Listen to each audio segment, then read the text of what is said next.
இயேசுவை தன்னுடைய கரத்திலே சுமந்து, இதோ நம்முடைய மீட்பர், இவர் வழியாகத்தான் நமக்கு மீட்பு உண்டு என்பதை தன்னுடைய தாழ்ச்சியான இதயத்தோடு நமக்கு காட்டிக் கொண்டிருக்கக்கூடிய புனிதர்தான் நம்முடைய அந்தோனியார் என்பதை நாம் உணர்ந்திருக்க வேண்டும்.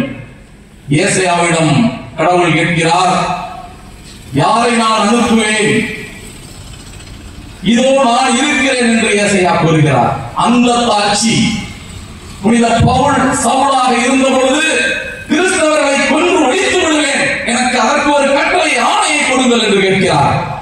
ஆனால் அவர் நீ யார் என்ற கேட்ட கேள்விக்கு நீ துன்புறுத்தும் இயேசுதான் நான் என்று சொன்ன பிறகு கலாத்தியர் 2:20 வாசிக்கிறோம், வாழ்வது நான் அல்ல, என்னில் கிறிஸ்துவே வாழ்கிறார் என்று தன்னை தாழ்ச்சியுள்ள மனிதனாக மாற்றிக் கொள்வதை நாம் பார்க்கிறோம். அந்த தாழ்ச்சி புனித அந்தோனியாரிலே இருந்ததை நாம் காண முடிகிறது. 2 கொரிந்தியர் 12:9 வாசிக்கிறது போல, என் அருள் உனக்கு போதும், நீ எதை கண்டும் அஞ்ச வேண்டாம்.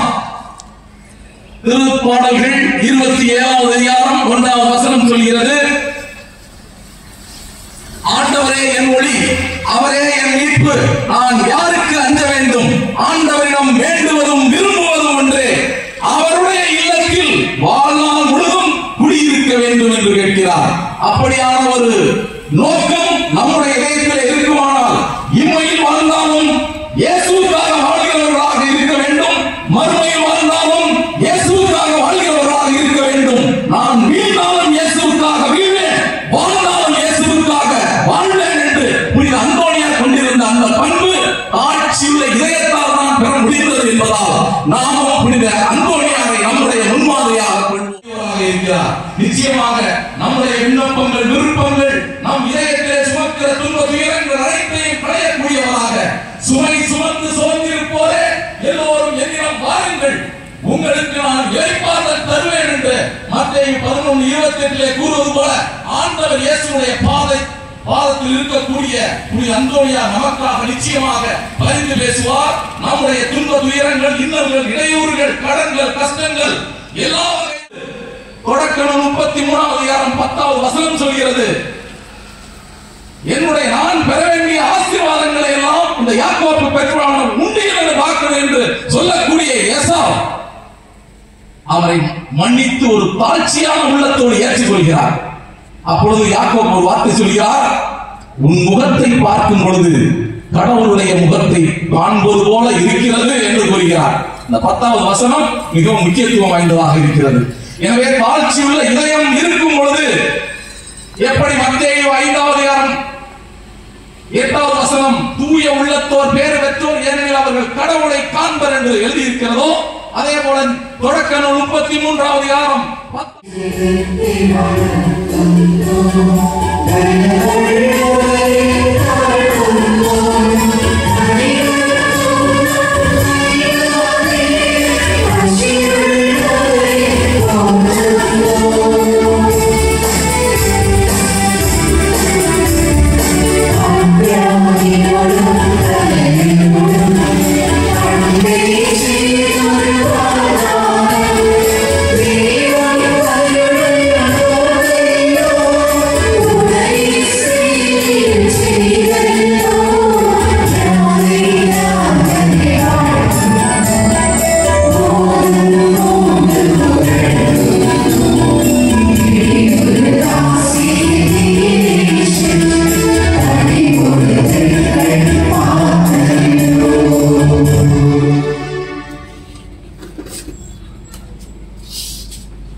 இயேசு கிறிஸ்துவில் பிரியமான சகோதர சகோதரிகளே,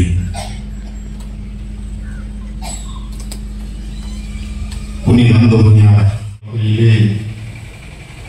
பலவிதமான புதுமைகளை செயலாற்றிக் கொண்டே வருகின்றார். நமது இந்த தூத்தூர் மண்ணிலும் வீற்றிருக்கின்ற புனித அந்தோனியார் பல மக்களுக்காக பல அற்புதங்களை நடந்தேற்றிக் கொண்டே வருகின்றார். நமது வாழ்க்கையிலும்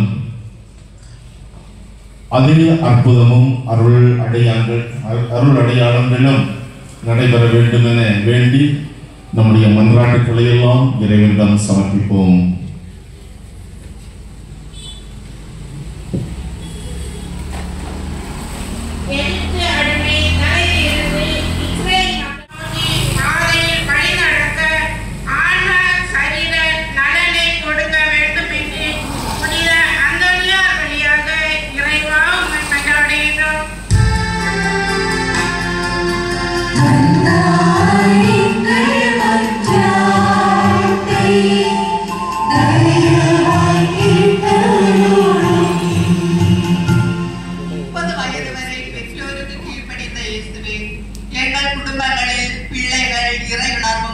கீழ்ப்படிதலும் ஒழுக்கமும் உடையவர்களாக வளர பெற்றோர் அவர்களை பயிற்றுவிக்கவும், பெற்றோர் பிள்ளைகளுக்கு நல்லறிவூட்டி இறை நம்பிக்கையில் வளர்க்கவும், மக்களுக்கு முன்மாதிரியாக இருந்து வாழ்வில் ஒவ்வொரு சூழ்நிலையிலும் அவர்கள் நிலை குலைந்து போகாதபடி பாதுகாக்கவும் இவ்வாறு குடும்பங்கள்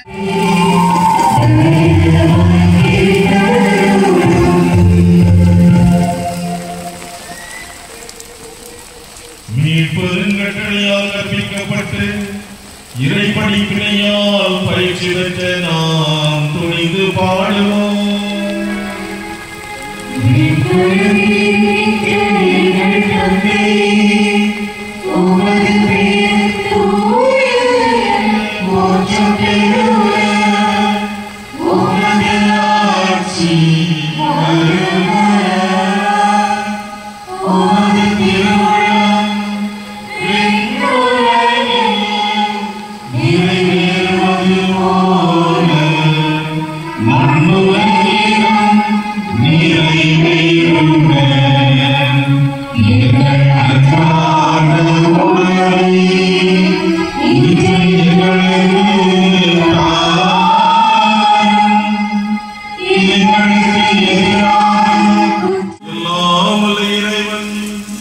தந்தை மகன் தூயாவியார் உங்கள் அனைவரையும் ஆசீர்வதிப்பாராக.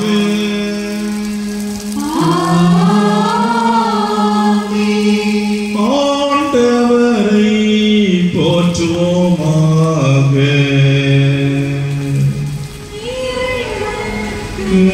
நன்றி.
மிகவும் ஒரு அழகான வழிபாடு, அர்த்தமுள்ள வழிபாடு தலைமையேற்றத்தை நடத்தி கொடுத்திருக்கின்றார். உங்களின் பெயரால் அதற்கு நான் இப்பொழுது நன்றி சொல்லுகிறேன். ஒரு கரவொலி எழுப்புவோம். பயிர்க்காகவும் எல்லோரும் சேர்ந்து கரவொலி எழுப்புவோம்.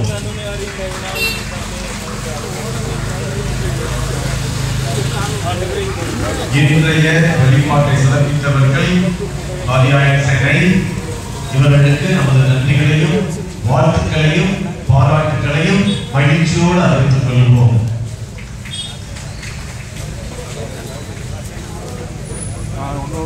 நாளைக்கு இருக்கக்கூடிய வழிபாட்டை சிறப்பிக்கக்கூடியவர்கள் திருத்தல அருகாமையுள்ள அன்பியர்கள்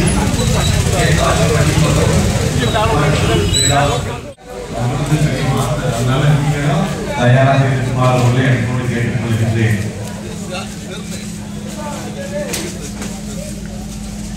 நாளை கடைசி நாள் புனித அந்தோனியார் விழாவை கொண்டாடக்கூடிய நாளாக இருக்கின்றது. ஒரு இருக்கக்கூடிய எல்லோரும் சேர்ந்து ஒற்றுமையாக இந்த திருவிழா திருப்பள்ளிக்கு வருமாறு உங்களை என்னோடு கேட்டுக் கொள்கின்றேன். அதே போன்று அந்தோணியம்மாள் அந்தோனியாரின் பெயரை தாங்கியிருக்க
Devi